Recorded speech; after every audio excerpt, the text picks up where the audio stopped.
Amazon rain forest.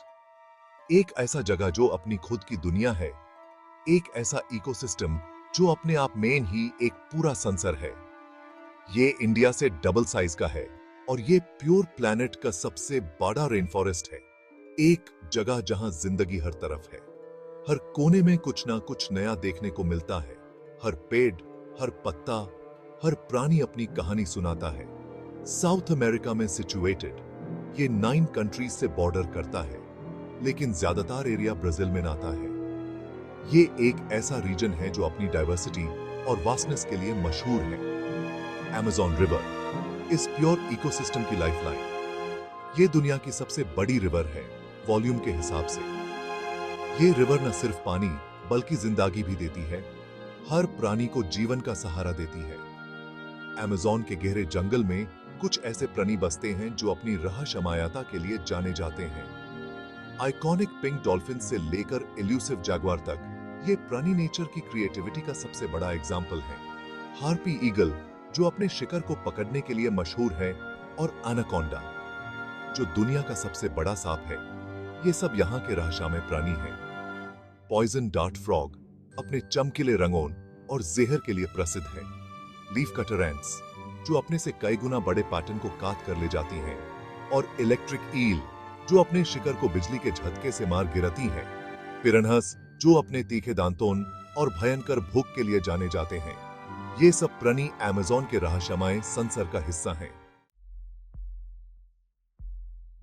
Amazon rain forest को अक्सर planet का लंग्स कहा जाता है। अर्थ के क्लाइमेट और ऑक्सीजन प्रोडक्शन में इसका बहुत बड़ा रोल है। दुनिया का करीबन 20% ऑक्सीजन सिर्फ अमेज़न प्रोड्यूस करता है। ये रेन फॉरेस्ट एक मैसिव कार्बन सिंक की तरह काम करता है, हर साल billions of tons of carbon dioxide absorb और स्टोर करता है। अमेज़न की डेंस वेजिटेशन वाटर साइकिल में भी क्रूशियल रोल प्ले करती है। ये रेनफॉल अब्सॉर्ब करती है और रीजनल वेदर पैटर्न्स को रेगुलेट करती है। रेन फॉरेस्ट से रिलीज होने वाली मॉइस्चर साउथ अमेरिका और दूर तक यूनाइटेड स्टेट्स के रेनफॉल पैटर्न्स को इन्फ्लुएंस करती है। हर स्पीशीज, चाहे वो छोटी से छोटी इंसेक्ट हो या फिर सबसे बड़ा प्रेडेटर, रेन फॉरेस्ट को हेल्थी रखने में इंपॉर्टेंट रोल प्ले करता है। Amazon rain forest biodiversity hotspot है, मतलब यहां दुनिया की जानी जानी स्पीशीज का 10% पार्ट रहता है। ये जगह इतनी ज्यादा डाइवर्स है कि हर कदम पर आपको नई स्पीशीज देखने को मिलती है। यहाँ के प्लांट्स उतने ही डाइवर्स हैं जितने की अबंडेंट। आज तक 40,000 से ज्यादा प्लांट स्पीशीज आइडेंटिफाई किए गए हैं। हर एक प्लांट अपने आप में यूनिक है और अपने एनवायरनमेंट में एक खास रोल प्ले करता है। अमेज़न की सबसे आइकॉनिक चीजों में से एक है इसके टावरिंग ट्रीज। ये पेड़ न सिर्फ हाइट में बड़े होते हैं, बल्कि इनका इकोसिस्टम पर भी बड़ा असर होता है। Brazil nut tree, kapok tree और जायंट वाटर लिली जैसे स्पीसीज 100 साल तक जीते हैं और 200 फीट से भी ज्यादा ऊंचे होते हैं। इन पेड़ों की मजबूती और ऊंची हाइट इन्हें अमेज़न का एक इंटीग्रल पार्ट बनाती है। कैनोपी के नीचे बहुत सारे प्लांट्स सनलाइट में ग्रो करते हैं, जो पैटर्न से फिल्टर होके आती है। ये फिल्टर्ड सनलाइट इन प्लांट्स के लिए एक परफेक्ट एनवायरनमेंट क्रिएट करती है।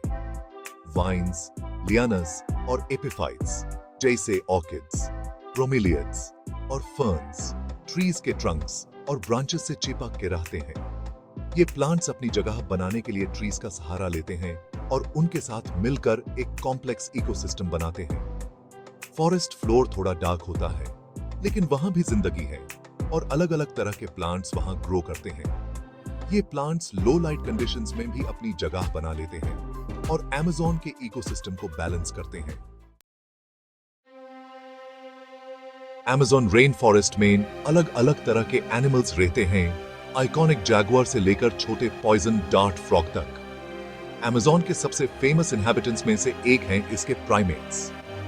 हाउलर मंकीज, स्पाइडर मंकीज और कपुचिन मंकीज पेड़ों पे झूलते हैं और उनकी आवाजें पूरे जंगल में गूंजती हैं। अमेज़न के रिवर्स और वाटरवेज में भी अलग-अलग तरह की एक्वाटिक लाइफ है।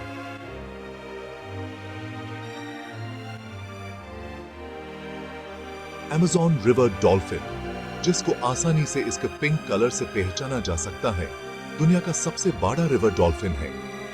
जायंट ऑटर्स, केमन्स और पिरान्हास ये सब अमेज़न के पानी में रहते हैं। इस रेन फॉरेस्ट में बहुत सारे बर्ड्स भी हैं, जैसे मेकॉज, पैरट्स, टूकैन्स और humming birds. Amazon rain forest का इंपैक्ट इसके जियोग्राफिकल बॉर्डर से कहीं ज्यादा है। ये सिर्फ एक जंगल नहीं, बल्कि एक ग्लोबल एसेट है जो पूरे प्लैनेट को बेनिफिट करता है। अर्थ के क्लाइमेट को रेगुलेट करने, वेदर पैटर्न्स को इन्फ्लुएंस करने और लैक्स ऑफ पीपल को लाइवलीहुड प्रोवाइड करने में इसका बहुत बड़ा रोल है। ये रेन फॉरेस्ट दुनिया के सबसे बड़े ऑक्सीजन प्रोड्यूसर्स में से एक है, जो हम सब के लिए फ्रेश एयर इंश्योर करता है। अमेज़न एक वाइटल कार्बन सिंक है, जो हर साल billions of tons carbon dioxide absorb करता है।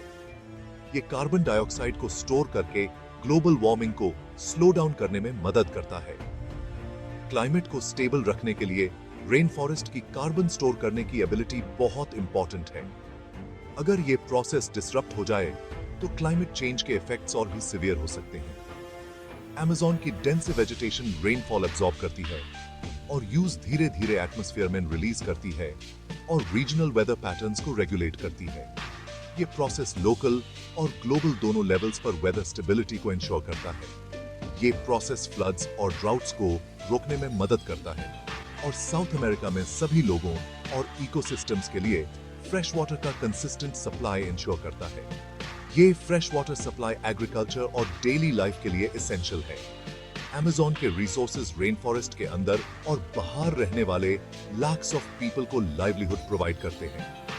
लोकल कम्युनिटीज यहाँ के नेचुरल रिसोर्सेज पर डिपेंड करती हैं, जो उन्हें फूड, मेडिसिन और शेल्टर प्रोवाइड करते हैं। ये रेन फॉरेस्ट उनके कल्चर और ट्रेडिशंस का भी एक इंपॉर्टेंट हिस्सा है। अमेज़न रेन फॉरेस्ट एक बहुत बड़े क्राइसिस का सामना कर रहा है, deforestation. Agricultural expansion, illegal logging और माइनिंग की वजह से डिफॉरेस्टेशन रेट्स कंटिन्यूअसली बढ़ रहे हैं। कैटल रैंचेस, सोयाबीन प्लांटेशंस और अन्य एग्रीकल्चरल एक्टिविटीज के लिए हर साल रेन फॉरेस्ट का बहुत बड़ा हिस्सा सफ किया जा रहा है। ये लैंड कन्वर्जन स्पीशीज के लिए इंपॉर्टेंट हैबिटेट को डिस्ट्रॉय करता है और बहुत ज्यादा कार्बन डाइऑक्साइड एटमॉस्फेयर में रिलीज करता है। इलीगल लॉगिंग भी अमेज़न में डिफॉरेस्टेशन का एक बड़ा रीजन है। माइनिंग ऑपरेशंस, जो अक्सर इलीगल और पोरली रेगुलेटेड होते हैं, वो भी अमेज़न को नुकसान पहुंचा रहे हैं। हजारों सालों से indigenous people Amazon rain forest के रक्षक रहे हैं। रेन फॉरेस्ट के डेलिकेट बैलेंस की उनकी डीप अंडरस्टैंडिंग ने इस वाइटल इकोसिस्टम को प्रिजर्व करने में इंपॉर्टेंट रोल प्ले किया है। इंडिजिनस कम्युनिटीज अपना लाइवलीहुड के लिए रेन फॉरेस्ट पे डिपेंड करते हैं। यहाँ से वो खाना, दवा और बिल्डिंग मटेरियल्स प्राप्त करते हैं। उनके सस्टेनेबल प्रैक्टिसेस जैसे एग्रो फॉरेस्ट्री और शिफ्टिंग कल्टीवेशन ने सदियों से रेन फॉरेस्ट को हेल्थी रखने में मदद की है। हाउएवर, डिफॉरेस्टेशन, लैंड ग्रैबिंग और एक्सट्रैक्टिव इंडस्ट्रीज की वजह से इंडिजिनस कम्युनिटीज को खतरा है। इन चैलेंजेस के बावजूद इंडिजिनस पीपल अमेज़न को प्रोटेक्ट करने के लिए दृढ़ हैं। अमेज़न रेन फॉरेस्ट जिन चैलेंजेस का सामना कर रहा है वो कॉम्प्लेक्स हैं, लेकिन अभी भी उम्मीद है। सस्टेनेबल सॉल्यूशंस को अपनाकर और मिलकर काम करके हम इस वाइटल इकोसिस्टम को प्रोटेक्ट कर सकते हैं। एक इंपॉर्टेंट स्टेप है सस्टेनेबल एग्रीकल्चर प्रैक्टिसेस को सपोर्ट करना, जो डिफॉरेस्टेशन पे डिपेंड न करे। एग्रो फॉरेस्ट्री ट्रीज और क्रॉप्स को एक म्यूचुअली बेनिफिशियल सिस्टम में कंबाइन करता है, जिससे वाइल्ड लाइफ को हैबिटेट मिलता है और साथ ही साथ खाना भी प्रोड्यूस होता है। अमेज़न को प्रोटेक्ट करने के लिए इंडिजिनस कम्युनिटीज के लैंड राइट्स को स्ट्रेंथन करना भी एक इंपॉर्टेंट स्टेप है। इलीगल लॉगिंग और माइनिंग को रोकने के लिए लॉ एनफोर्समेंट को स्ट्रॉन्ग करना और सस्टेनेबल ऑल्टरनेटिव्स को प्रमोट करना होगा। अमेज़न रेन फॉरेस्ट का फ्यूचर एक ग्लोबल कंसर्न है। दुनिया के सिटीजन्स होने के नाते हम सबकी ये रिस्पॉन्सिबिलिटी है कि हम इस वाइटल इकोसिस्टम को प्रोटेक्ट करें। हम अपने कंज्यूमर चॉइसेस से चेंज ला सकते हैं। सस्टेनेबली सोर्स प्रोडक्ट्स चूज करके हम उन प्रोडक्ट्स की डिमांड को कम कर सकते हैं जो डिफॉरेस्टेशन का कारण बनते हैं। Amazon को प्रोटेक्ट करने के लिए काम करने वाली ऑर्गेनाइजेशंस को सपोर्ट करना भी एक तरीका है जिससे हम चेंज ला सकते हैं। Amazon रेन फॉरेस्ट की इंपॉर्टेंस के बारे में खुद को और दूसरों को एजुकेट करना भी बहुत इंपॉर्टेंट है। Amazon रेन फॉरेस्ट एक क्रॉस रोड्स पर खड़ा है। आज हम जो चॉइसेस करते हैं वो इसके फ्यूचर को डिसाइड करेंगे और अल्टीमेटली हमारे प्लैनेट का फ्यूचर भी। हमें अभी एक्ट करना होगा अर्जेंसी और डिटर्मिनेशन के साथ इस इरिप्लेसेबल इकोसिस्टम को प्रोटेक्ट करने के लिए। आइए हम सब Amazon के एम्बेसडर्स बनें और इसकी प्रोटेक्शन के लिए अपनी आवाज उठाएं। आइए हम सस्टेनेबल प्रैक्टिसेस को सपोर्ट करें और डिफॉरेस्टेशन के लिए जिम्मेदार लोगों को अकाउंटेबल होल्ड करें। Amazon का फ्यूचर और सच में हमारे प्लैनेट की हेल्थ हम सबके कलेक्टिव एक्शन पर डिपेंड करता है।